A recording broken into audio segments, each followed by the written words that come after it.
Is this new Lego Book Nook our first ever bad Lord of the Rings set? Let's grade the set out of 100 and answer that question. Lego has been releasing some banger Lord of the Rings sets over the past few years with Rivendell, Barad-dûr, and then the less impressive, in my opinion, Shire.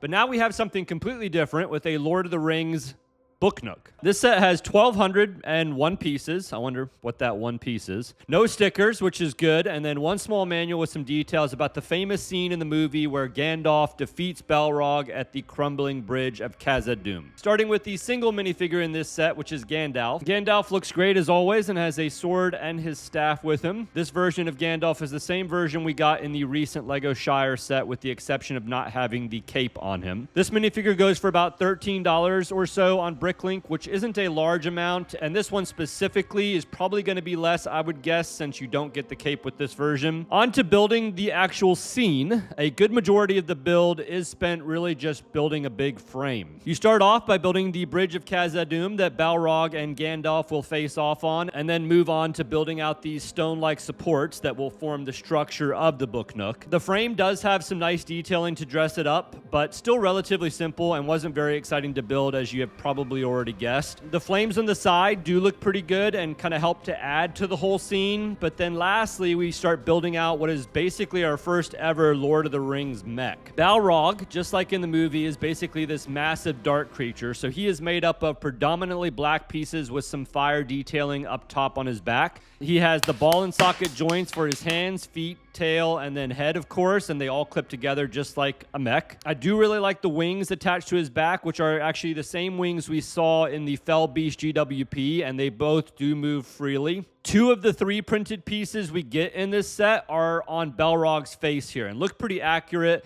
And then also he has this orange fire whip in his hand, which is the first time we are getting this piece in the orange color. I can't really say I enjoyed building Balrog, and I also can't say that I think he looks amazing, but he does look mostly accurate in my opinion from what I can see here. Once he's fully built, you can attach him to the Book Nook structure via the Technic pinholes on the rear columns, and then you can add Gandalf to the bridge and put our final printed piece on this set, which shows the iconic phrase, "You shall not pass." So to be completely honest, I thought this build was mediocre at best when it comes to build experience. There wasn't anything amazing to it. There wasn't a bunch of hidden gems in the set. And also, I'm not really sure why they just went the Book Nook route. I think there's so many other directions they could have gone with Lord of the Rings. And I know myself, along with a lot of you, would have loved to have seen some play scale sets at a much lower price point than some of these UCS Lord of the Rings sets that we've been getting. Build experience wasn't great, and I think they really missed it on the direction that they went with the actual set itself. So I'm going to put the build experience on this set pretty low at 21 out of 40.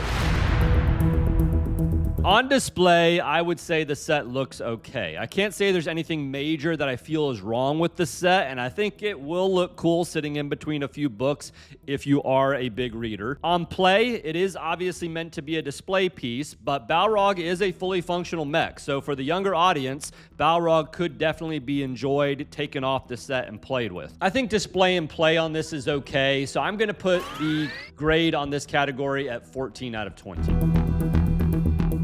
This set is going to cost $130 here in the US for 1,201 pieces, which puts this price per piece at just over 10 cents. Now, that isn't horrible. It is better than the recent Shire, but it is more expensive than the first 2 amazing Lord of the Rings sets that we got. Gandalf, again, is only worth around $13 or so no major value there. I think the real problem here is that most people, including myself, won't be able to justify spending $130 on a Book Nook scene. As I said, I would much rather spend $130 on a full play scale Lord of the Rings set that has more minifigures. Along with that, if I were to buy a Book Nook, I would much rather buy the Sherlock Holmes Book Nook. I haven't purchased it yet, but there's just a lot more minifigures in that, a lot more detailing. It makes a lot more sense going along with books and library. So that would be the choice that I would go with over this Lord of the Rings Book Nook. With this one, it really just kind of feels like you're spending $130 on a big frame. The value, again, is not horrible, but I think it's more just the perception of spending $130 on a Book Nook scene. So I'm going to put the overall value on this one at a low to mid grade of 13 out of 20.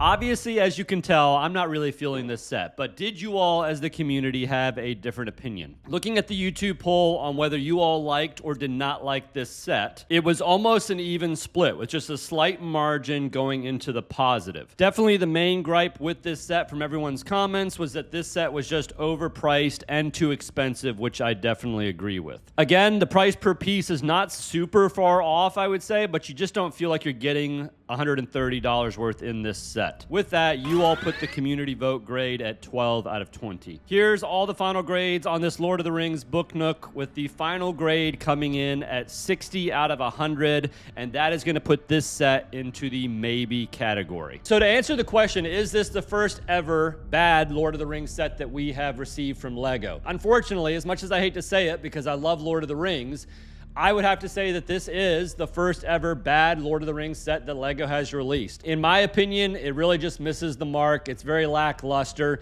And honestly, I think it was just a big miss on LEGO's part because I think there's so many different directions they could have gone with this iconic IP.